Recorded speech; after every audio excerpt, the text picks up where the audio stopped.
अस्सलाम वालेकुम। नॉवल का नाम है मुसहफ, एपिसोड है 6। मुझे कौन सा इधर दाखला लेना है? मैं तो पूरा दिन स्कार्फ लपेट कर कुरान नहीं पढ़ सकती। आई एम सॉरी फरिश्ते, मगर मैं ये नहीं करूँगी। इसने खुद कलामी की थी, मगर 10 मिनट बाद वो फार्म फील कर रही थी। वो बैग को स्ट्रैप से थामे हाथ गिराए यूं थके थके कदमों से चल रही थी कि बैग लटकता हुआ जमीन को छू रहा था। कॉलोनी के घने दरख्त खामोशी से झुके खड़े थे। वो आहिस्ता से बेंच पे जा बैठी जो आज बहुत उदास था। वो फॉर्म जमा करा के फरिश्ते से मिले बगैर वहां से निकली थी। अभी तक वही सोच रही थी, तभी किसी को दूर से दौड़ते कदम इसके करीब सुस्त पड़े। कैसी हो? कोई इसके पास आकर खड़ा हुआ। इसने हौले से सर उठाया। हुमायूं बहुत संजीदगी से इसे देख रहा था। स्याह ट्राउजर पर रफ सी सफेद शर्ट पहने, माथे को गीले बाल और चेहरे पर नमी, फूली सांस, जैसे तेज जॉगिंग करता इधर आया था। क्या फर्क पड़ता है आपको? फर्क तो पड़ता है। तुम्हें यूं देखकर मुझे यकीन है कि तुम मेरे खिलाफ कोर्ट में पेश होने के लिए तैयार हो गई हो। होना होगा, मगर अब क्या करूं? कुछ ना करो। वो इसके साथ बैठ गया। महमल चेहरा मोड़कर इसे देखने लगी, जो सामने घने दरख्तों की बाड़ को देख रहा था। जब तक तुम अदालत पहुंचोगी, हमारा फंदा फवाद की गर्दन के मजीद गिर तंग हो चुका होगा। बस अभी इनकी मानती जाओ और कोर्ट में जाकर सच बोल देना। इस्तेमाल कर लें सब मुझे अपने अपने मकासद के लिए। वो दुख से सर झटकती उठी और जमीन पर गिरा बैग स्ट्रैप से उठाया। कमज़ोर हो गई हो बहुत, अपना ख्याल रखा करो।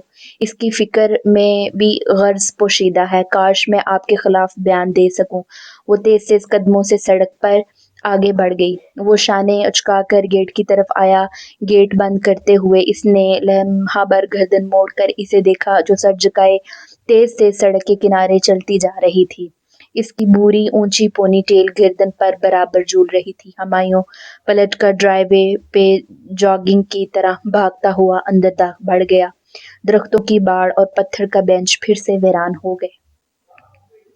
हेलो। वो बेड से टेक लगाए घुटनों पर प्रॉस्पेक्टस रखे सरसरी सा पड़ रही थी जब दरवाजा खुला। आवाज पे महमल ने सर उठाया। चौखट में आरजू खड़ी थी। रेड ट्राउजर के ऊपर स्लीवलेस शर्ट, सफेद शर्ट, ये इसका मखसूस एक्सरसाइज का लिबास था। कटे हुए बाल शानों तक आते थे। पतली कमान की तरह भौएं उठाए वो मुस्कुराते हुए इसे देख रही थी। कैसी हो? दोस्ताना अंदाज में महमल बमुश्किल संभल पाई। ठीक हूँ, आप कैसी हैं? वो सीधी हो बैठी और प्रॉस्पेक्टस नामखसूस अंदाज में एक तरफ खिसका दिया। फिट। वो बेतकल्फी से इसके बेड के किनारे टिक गई। अंदर आते हुए इसने दरवाजा पूरा बंद कर दिया। महमल बेयकीनी से इसे देख रही थी, जो आदतन बालों में उंगलियां चलाती अपनी पतली बुओं को सुकेड़कर कमरे का जायजा ले रही थी। कितना छोटा है कमरा है तुम्हारा महमल। एंड एटलीस्ट आगा जान को तुम्हें बराबर बेडरूम देना चाहिए था। बाज़ दफ़ा आगा जान बहुत ज्यादती कर जाते हैं। इसने राय मांगी। महमल ने एक नज़र दरवाजे को देखा। वो बंद था। मालूम नहीं, तुम कहो तो मैं अब्बा से कह दूं तुम्हें बड़ा रूम दिला दूं। ये ख्याल इतने सालों में तो आपको नहीं आया, आज क्यों? इट्स ओके, मैं खुश हूँ। इसने फिर से बंद दरवाजे को देखा। मुझे आगा जान से कोई शिकायत नहीं। खैर, आगा जान की ही क्या बात है। खुद फवाद ने तुम्हारे साथ कितनी ज्यादती की। कम से कम घर की इज्जत का ही ख्याल किया होता। आपको मेरा यकीन है? इसे झटका सा लगा। ऑफ कोर्स, फवाद को कौन नहीं जानता। और अब तो ये लोग तुम्हारे खिलाफ साजिशें कर रहे हैं। कैसी साजिशें? ये तुमसे एएसपी के खिलाफ बयान दिलवाएंगे। क्या नाम था इसका? हुमायूं। इसके अंदाज बेहद सरसरी सा था। हुमायूं दाऊद। बात कुछ कुछ इसकी समझ में आने लगी। हाँ, इसी के घर फवाद तुम्हें लेकर गया था ना। किधर रहता है वो? अब आरजू बहुत ही लापरवाही से कहती इधर उधर देख रही थी। ये तो मुझे नहीं पता आरजू बाजी कि वो किसका घर था। फोन नंबर तो होगा तुम्हारे पास? जी है। आपको चाहिए? हाँ बताओ। आरजू एकदम अलर्ट सी हो बैठी। सारा सरसरीपन उड़नछू हो गया। 15 पे कॉल कर लें, यही नंबर है पुलिस वालों का। इसने मुस्कुराहट दबाते हुए प्रॉस्पेक्टर फिर से उठा लिया। खैर रहने दो, मुझे काम है, चलती हूँ, आरजू नागवारी से कहते हुए तेजी से उठकर बाहर निकल गई। इसका भी दिल कैसा है, फुटबॉल की तरह फवाद और हुमायूं के दरमियान लुढ़कता रहता है। इसने इस्तहज़ाया सर झटक कर फिर से प्रॉस्पेक्टस उठाया। आज कितने ही दिनों बाद वो खुद से नाश्ते की मेज़ पर मौजूद थी। किसी ने इसको मुखातिब नहीं किया। वो खुद भी खामोशी से तेज़-तेज़ लुक़्मे ले रही थी। यूनिफ़ॉर्म की सफ़ेद शलवार कमीज़ पहने, वो बेबी पिंक स्कार्फ़ गर्दन में डाले, बालों की ऊंची पोनी टेल बनाए वो अपनी प्लेट पर चुकी थी। महमल, फिज़ा चची ने खुद ही इसे मुखातिब किया। वो बग़ौर इसे देख रही थी। कॉलेज ज्वाइन कर लिया है। टोस्ट पर जैम लगाते हसन ने चौंक कर इसे देखा, जो सर झुकाए नाश्ते में मगन था। ऊंची भूरी पोनीटेल से एक लिट निकलकर गालों को छू रही थी। फिजा के पुकारने पर इसने गर्दन उठाई। नहीं, एक इंस्टीट्यूट में एडमिशन लिया है। क्या पढ़ती हो इधर? मैं बताना जरूरी नहीं समझती। वो कुर्सी धकेलती उठ खड़ी हुई। हसन की निगाहों ने दूर तक इसे जाते हुए देखा था। स्कूल की एक राहदारी में लगे एक कद आमद आदम आईने के सामने खड़े होकर इसने स्कार्फ को सर पर रखा और चेहरे के गिर्द नफासत से लपेट कर पिन लगाई।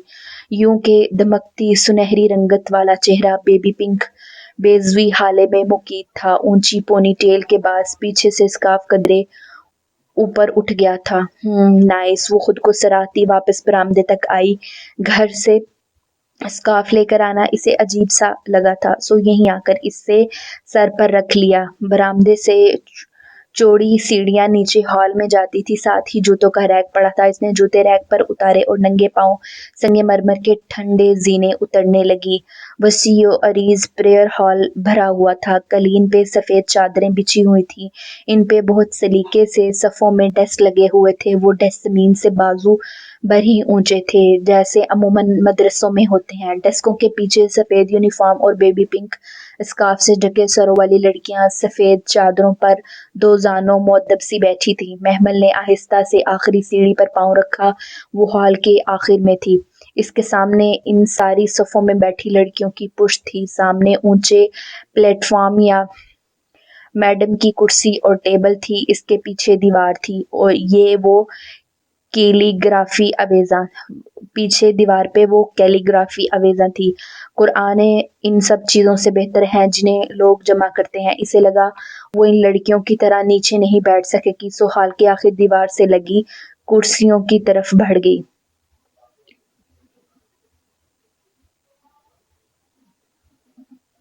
इसकी किताबें खासी इंटरेस्टिंग थी।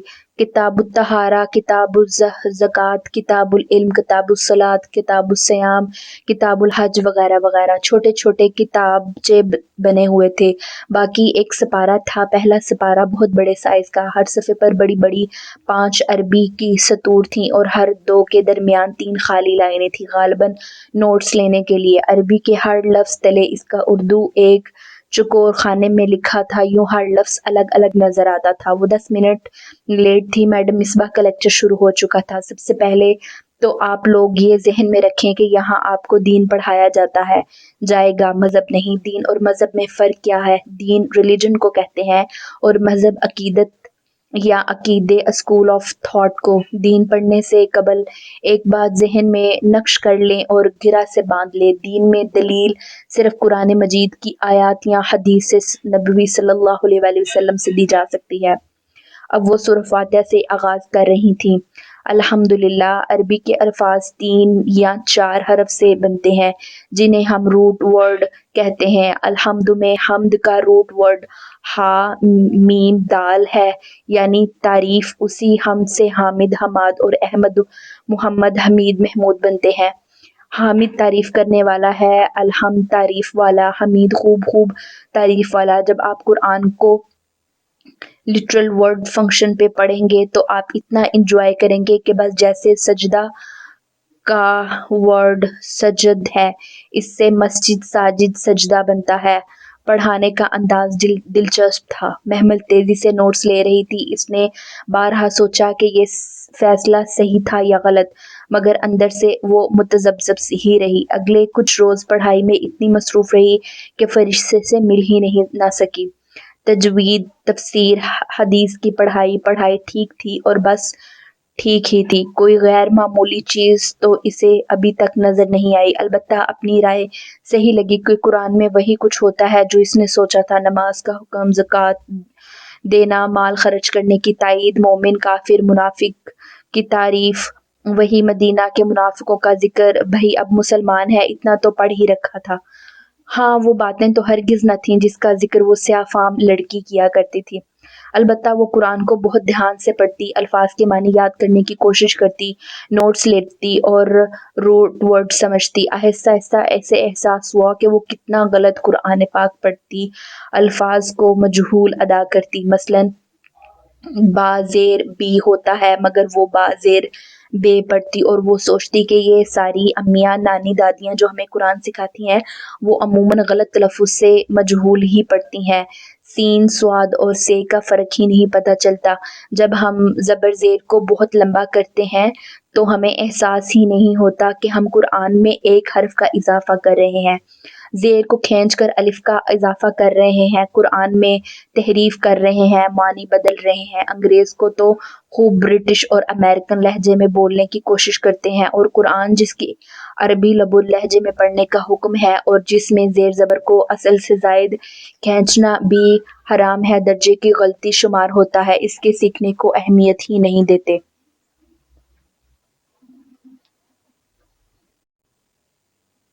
मस्जिद में एक और अजीब रिवाज था। इसे शुरू में तो अजब ही लगा और बाद में अच्छा। वहाँ हर किसी को सलाम किया जाता था। राहदारियों में गुजरते, सीढ़ियों पर उतरते चढ़ते जो भी लड़की नजर आती इसको मुस्कुराकर सलाम किया जाता, भले किसी को आप जानते हो या नहीं, मगर सलाम फर्ज था। किसी को मुखातिब करने के लिए भी एक्सक्यूज़ मी की जगह अस्सलाम वालेकुम कहकर मुखातिब किया जाता। एक्सक्यूज़ मी कहकर माफ़ी किस गलती की मांगे जो हुई ही नहीं, दुआ क्यों न दे। फरिश्ते ने बहुत पहले हंसकर बताया था तो वो सोचती रह गई। इन तमाम सोचों के बरक्स महमल कुरान को इज्जत देती। इस वक्त भी वो अपने कमरे में बेड पर बैठी सुबह के नोट्स पढ़ रही थी जब दरवाज़ा हौले से बजा। इसने हैरत से सर उठाया, ये खटखटाकर कौन आएगा भला इस कमरे में। जी, दरवाज़ा हौले से खुला।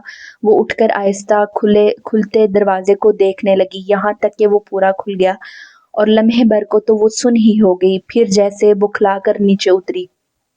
आगा जान आप?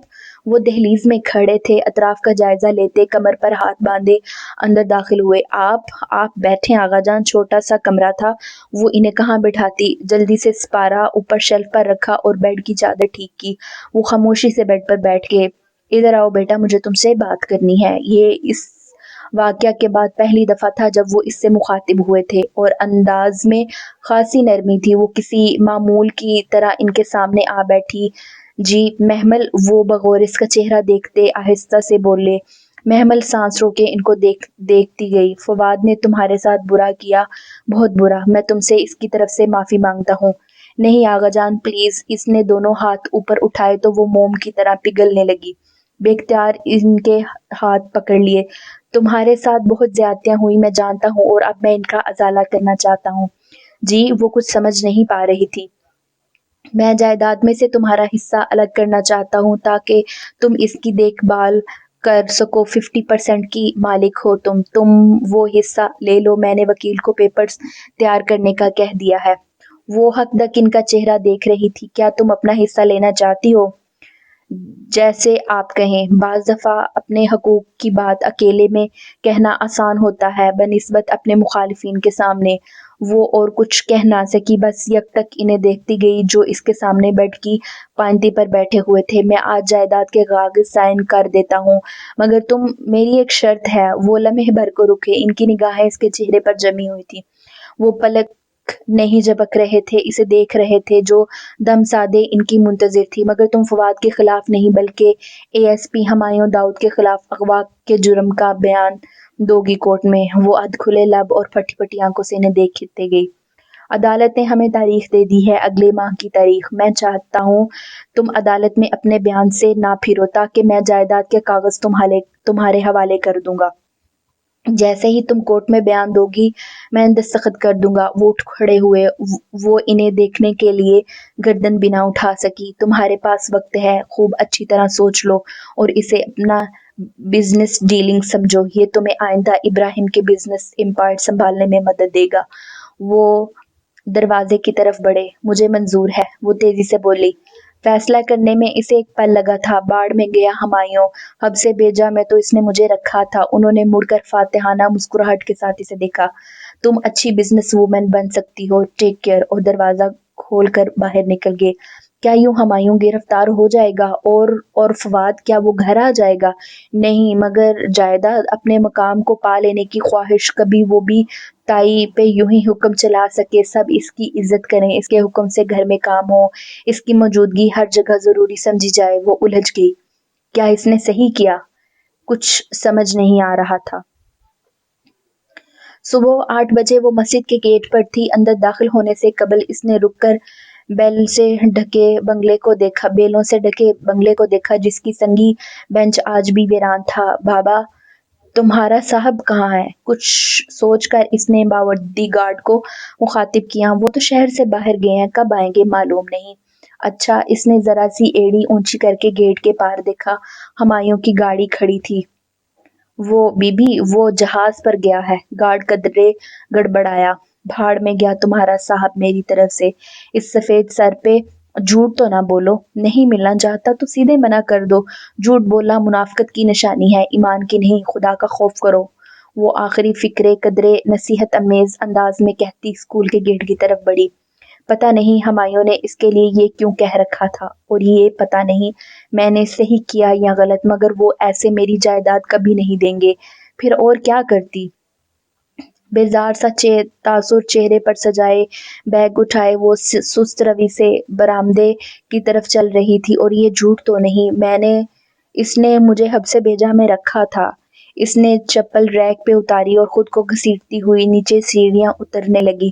مگر اغوا تو نہیں کیا تھا، میں ادھر اپنی مرضی سے ہی گئی تھی، تو اس پہ یوں اغوا کا الزام لگا دینا جھوٹ نہیں ہوگا؟ وہ سر جھکائے آہستہ آہستہ زینے اتر رہی تھی۔ نہیں، جھوٹ کہاں، اس نے ڈیل تو کی تھی۔ اغوا اور خریدنا ایک ہی بات ہے۔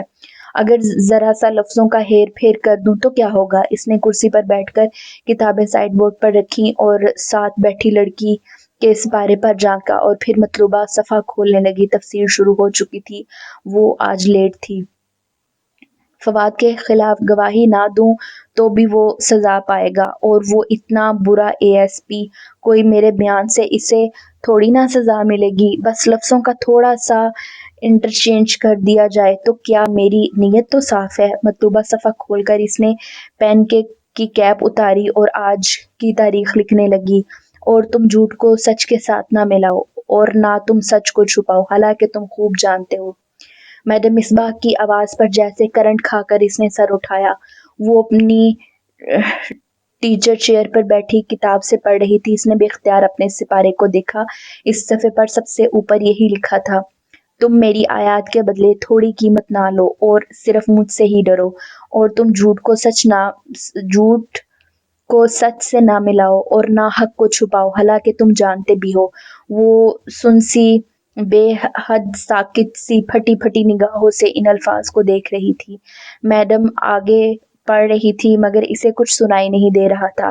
ساری آوازیں جیسے بند ہو کر رہ گئی ہوں اور وہ بنا پلک جھپکے انہی الفاظ کو دیکھے جا رہی تھی۔ کیا تم لوگوں کی نیکی کا حکم دیتے ہو اور اپنے نفوس کو بھول جاتے ہو، حالانکہ تم کتاب پڑھتے ہو؟ کیا پھر تم عقل سے کام نہیں لیتے؟ اسے ٹھنڈے پسینے آنے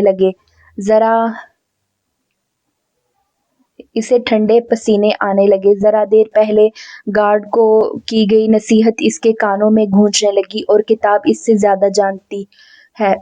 پھر میں کیا کروں؟ اس کا دل کانپنے لگا تھا۔ بے اختیار اس نے رسی تھامنا چاہی، کلام کی رسی۔ وہ نہ جانتی تھی کہ دوسرے سرے پر کون ہے، مگر اسے یقین تھا کہ دوسرے سرے پر کوئی موجود ضرور ہے۔ صبر اور نماز کے ساتھ مدد مانگو۔ بے شک وہ نماز سب پر بھاری ہے، سوائے اس کے جو ڈرنے والے ہیں۔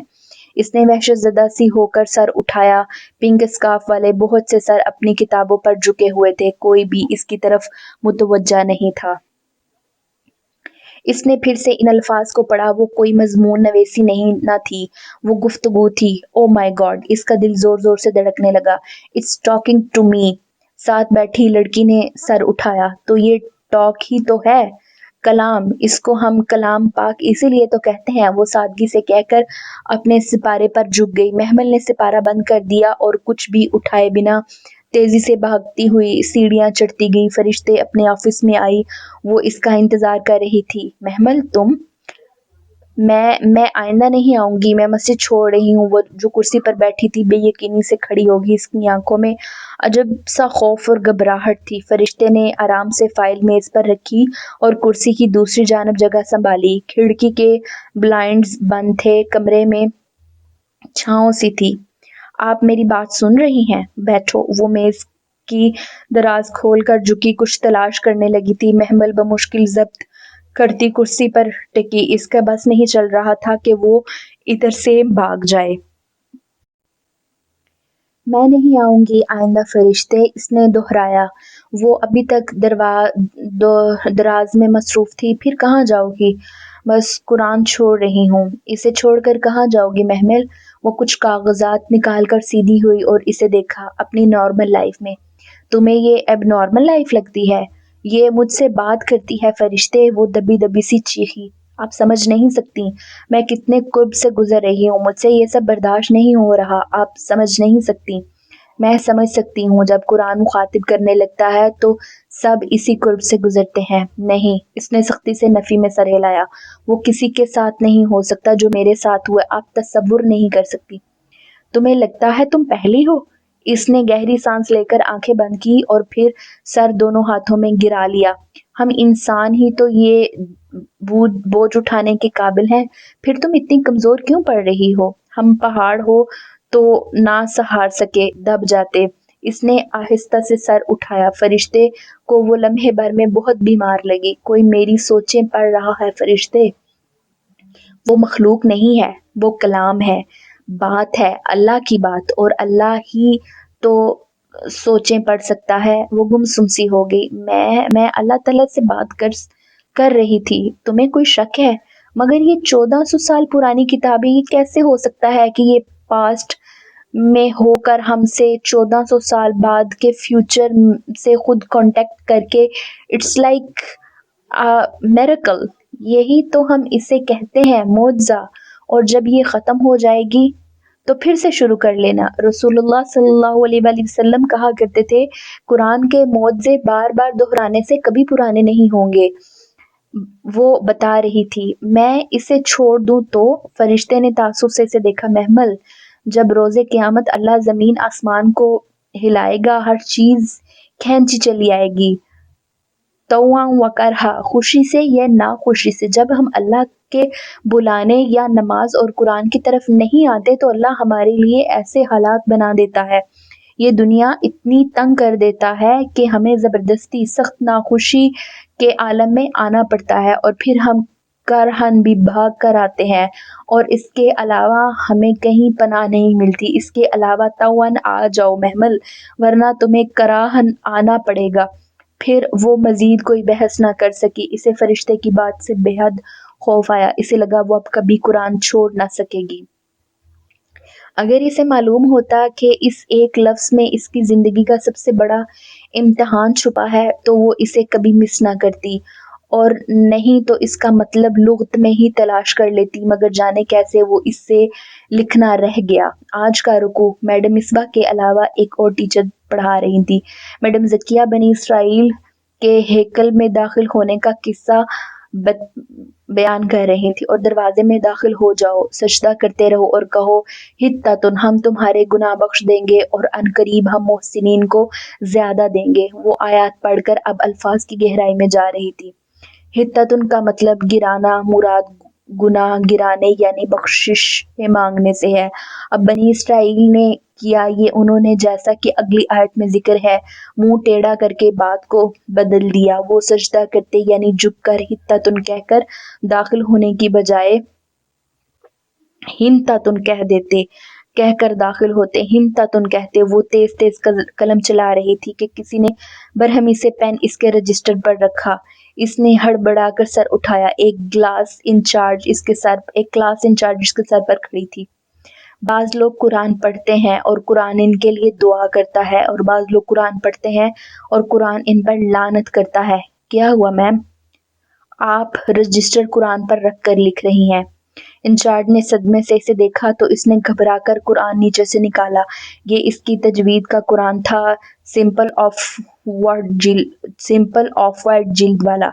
Sorry ma'am. इसने कुरान एहतियात से एक तरफ रखा और रजिस्टर पर झुक गई। फिर इधर उधर साथ वाली लड़कियों के रजिस्टर पर झांक कर देखा। हिंतत उनका मतलब मैडम ने लिखवाया था, मगर इसने कुछ ना लिखा। कुरान की क्लास थी, वो बोल ना सकी, सो मायूसी से वापस अपने नोट्स को देखा। सफ़े की लाइन यहाँ ख़त्म होती थी, वहाँ इसने लिख रखा था हिंततुन, यानी गंद। गंद के दाल के आगे सफ़ा ख़त्म था। बाज़ दफ़ा हम मेकानिकी अंदाज में कुछ लिखते हुए जब सफ़ा ख़त्म हो जाए तो आगे जो भी चीज़ हो पिछले नीचे रखते हैं। किताब हो या डेस्क की लकड़ी, इस पर लिख डालते हैं और बाज़ याद ही नहीं आता। गंद इसका मतलब है। वो इस अधूरे लफ्ज़ पे हैरान हुई। कोई सेंस नहीं बनता, मगर खैर वो आगे लिखने लगी। सोचा बाद में किसी से पूछ लेगी, मगर बाद में याद ही न रहा। छुट्टी के वक्त इसने हुमायूं को अपने गेट का दरवाज़ा बंद करते देखा। वो हुक चढ़ाकर पलटा ही था कि वो सामने आकर खड़ी होगी। पिंक स्कार्फ में मुकीद चेहरा, कंधे पर बैग, सफ़ेद यूनिफॉर्म और सीने पर हाथ बांधे वो तीखी नज़रों से इन्हें देख रही थी। ये तब्दीली कैसे आई? वो बेख्तियार मुस्कुराया। गालिबन अच्छे मूड में था। महमल इसी तरह तीखी नज़रों से इसे देख रही थी। खैरियत? वो 2 कदम आगे बढ़ा। इसके पीछे स्याह गेट के बाहर इसने मुस्तैद चौकीदार कनखियों से इन से दोनों को देख रहा था जो आमने सामने खड़े थे। हुमायूं जेबों में हाथ डाले और वो सख्त तेवर के साथ सीने पर बाजू लपेटे। आपको मसला क्या है फवाद भाई के साथ? शातिर मुजरिम किसी भी पुलिस ऑफिसर के लिए चैलेंज होता है और मुझे चैलेंज लेने में मजा आता है। इस मजे में आपको अगर आप उल्टा फंस गए तो मैं क्यों फंसूंगा? तुमने कोर्ट में मुकर जाना है ना? आपको किसने कहा मैं मुकर जाऊंगी? क्या मतलब? वो इसी तरह इसे चुपती निगाहों से देखती वापस पलटी और सीने पर बाजू लपेटे सर झुकाए सड़क पर चल दी। अकल के सारे रास्ते अजीब धुएं में घुम गए थे। वो कुछ समझ नहीं पा रही थी। कितने दिनों बाद आज वो शाम की चाय सर्व करने ट्रॉली धकेलती बाहर लॉन में आई थी। लॉन में सब बड़े यूं ही बैठे थे। इधर उधर की खुशगपियां, तबादला ख्याल चल रहा था। महमल, मेरी चाय मेरे कैंडल में डालना बेटा। आगा जान जिस बेतकल्फी से कहकर गुफरान चचा से बात करने में मसरूफ हो गए। नाइमा और फिजा ने मानी खेज निगाहों से एक दूसरे को देखा। जब से फवाद जेल गया था इन दोनों का अलायंस ताई महताब से हटकर बन चुका था। दोनों के ख्वाब इसे दामाद बनाने के चकनाचूर हो गए थे और अब वो मजीद ताई की खुशामद करने की बजाय इन्हें बेरुखी दिखाने लगी थी। ये लीजिए आगा जान। इसने भी पूरे एतमाद से कब इनको थमाया और फिर ताई महताब को जो अलग थलग सी बैठी थी। Thank you Mahmal. जाने उन्होंने किस दिल से बज़ाहिर मुस्कुरा कर कहा। फिजा ने आंखों ही आंखों में नाइमा को हल्का सा इशारा किया। नाइमा ने कहकर सर झटका। इनकी समझ में नहीं आ रहा था कि ये अचानक वो इस पर इतने मेहरबान क्यों हो रहे थे। वो खाली ट्रे लिए अंदर आई तो सीढ़ियों से उतरता हसन जो शर्ट के कफ बंद कर रहा था इसे देखकर लम्हे भर को रुक गया। महमल, एक पुराना मंजर इसकी आंखों में लहराया था। फवाद का यूं उतरना, फिर इसका इसे चाय देना और वो उंगलियों का टकराना। क्या तब फवाद ने ये सोचा था कि ये लड़की भी इसका हथियार बन सकती है? इतनी आरेज़ा थी वो। मंजर वही था, बस चेहरा बदल चुका था। इसकी आंखों में किरचियां सी चुभने लगी। मोमिन एक सुराख से दोबारा नहीं डसा जाता। वो तेजी से किचन की तरफ आई। महमल रुको, सुनो। वो सरत से इसके पीछे लपका और किचन के दरवाजे पर ठहर गया। अंदर मुसरत कपड़े से शेल्फ साफ कर रही थी। महमल साथ ही कुर्सी पर रुख मोड़े बैठी थी। ऊंची बुरी पोनी टेल जिससे इसकी गर्दन पीछे से झुकती हुई और कुर्ते के ऊपर दुपट्टे के शानों पर ठीक से फैलाए टांग पे टांग चढ़ाए वो चेहरा मोड़े बैठी थी। इसके इस साइड पोज से भी हसन को इसकी झुकी आंखों के सोगवार सी रंगत दिखाई दे रही थी। इसे लगा वो बहुत बदल गई है। महमल, मुझे तुमसे बात करनी है। मुसरत का स्लेब को रगड़ता हाथ तो रुक गया। उन्होंने हैरत से गर्दन मोड़ी। हसन, चची महमल को कहें जरा मेरी बात सुन ले। उन्होंने इसे देखा जो बेतासुर सी लब बेंचे सर झुकाए कुर्सी पर बैठी थी। महमल, हसन बुला रहा है। मैं इनके बाप की नौकर हूँ जो आऊँ? इसका दिल चाहा वो ये कह दे, मगर मैं सुबह ही फरिश्ते से इससे कुछ कहा था। महमल, मुसर्रत ने फिर पुकारा, इन्हें जो कहना है यही कह लें। मंजूर नहीं तो बेशक ना कहें। वो सर झुकाए टेबल को देख रही थी। एक कसम इस उतरती फजर में इसने खाई थी, वो कसम इसे अब आखिरी सांस तक निभानी थी। महमल, तुम समझती क्यों नहीं? वो बेबस सा इसके सामने आया। वो तुम्हें फवाद के लिए इस्तेमाल कर रहे हैं, तुम खुद को इस केस में मत उलझाओ। इसने गर्दन उठाई। वो इसके सामने खड़ा फिक्रमंदी से इसे देख रहा था। महमल का चेहरा बेतासुर था, बिल्कुल स्पॉट। आपने कह लिया जो कहना था, अब आप जा सकते हैं। इसने आलूओं की टोकरी करीब खिसकाकर मेज से छुरी उठा ली। वो चंद लम्हे बेबस सा इसे देखता रहा, फिर तेजी से बाहर निकल गया। मुसर्रत उलझी सी इसके करीब आई। किस केस की बात कर रहा है हसन? आलू गोश्त मैं बना दूंगी, आप कौरमा देख लीजिएगा, और खीर भी, क्योंकि मैं नहीं चाहती किसी को कोई शिकायत हो। वो अब मगन सी आलू छील रही थी। मुसर्रत गहरी सांस लिए स्लेब साफ करने लगी। वो जानती थी अब वो नहीं बताएगी, और वो आलू छीलते इस अजीब बात को सोच रही थी जो सुबह इसको फरिश्ते ने कही थी, जब वो रिश्तेदारों और यतीमों के साथ हुस्ने सलूक की आयतें पढ़कर तड़प गई और पूछा कि ये लोग जो यतीमों का माल खाते हैं, इनके लिए क्या सजा बताई गई है। यतीमों से पहले कराबतदारों का जिक्र है। महमल, मैं और मेरी माँ इन कराबतदारों की जैसे खिदमत करते हैं, आप सोच भी नहीं सकती। तो इस खिदमत का कभी इनको एहसास भी दिलाया? अम्मा तो हर वक्त जुती रहती हैं, मगर मैं उधार रखने की कायल नहीं। वो एक कहें तो मैं 10 सुनाती हूँ, एक एक आइटम गिनवाती हूँ जो बनाऊँ, इसने फखर से कहा, और फरिश्ते का संजीदा चेहरा देखा तो लगा कुछ गलत कह दिया है। यानी सब कुछ किया कराया मलिया मेद कर देती हो, ये तो इन पर जुल्म है। जुल्म? मैं करती हूँ इन पे जुल्म? वो शॉक्ड रह गई। जुल्म की तारीफ क्या है? किसी के हक में कमी करना। एक की एक सुनाना बराबर का बदला है, मगर 9 ऊपर सुनाना ज्यादती है, इसके हक में कमी है। वो मुझे जो बोल दें और मैं आगे से चुप हो जाऊं, एक भी ना सुनाऊं? तुम अगर सुना दोगी तो सब बराबर कर दोगी, फिर तुम इसके लिए क्या शिकवा किसी से करने के हकदार नहीं हो। माफ कर दिया करो। और जानती थी माफ करना क्या होता है। इसका सर खुद ब खुद नफी में हिल गया। इसको दुख ना देना जिसने आपको दुख दिया, इसको इस रवैये का एहसास तक ना दिलाना, कुछ ना बताना, ये माफ करना होता है। तुम माफ कर दिया करो, सब्र कर दिया करो। सारी जिंदगी सब्र ही तो किया है मैंने। वो सब्र नहीं होता जो तुम करती हो। सब्र वो होता है अगर सर पर भारी पत्थर भी लग जाए तो लबों से उफ तक ना निकले। सब्र वो होता है जो तुम्हारी माँ करती है। और एहसान? सब्र और माफ करने के बाद उनके बुरे रवैयों के जवाब में बहुत अच्छा रवैया दो। मैं क्यों करूं ये सब? वो क्यों नहीं करते? रिश्तेदारों के साथ ऐसा ही रवैया रखना चाहिए जैसा वो हमारे साथ रखते हैं। मगर रसूल करीम सल्लल्लाहु अलैहि वसल्लम तो कहा करते थे कि बदले की सिला रहमी करने वाला सिला रहमी नहीं करता। महमल, इस पे तो आपका अजर ही नहीं मिलता। अजर तो तब मिलेगा जब आप बुरे के जवाब में अच्छा करें। तुम इन्हें माफ करो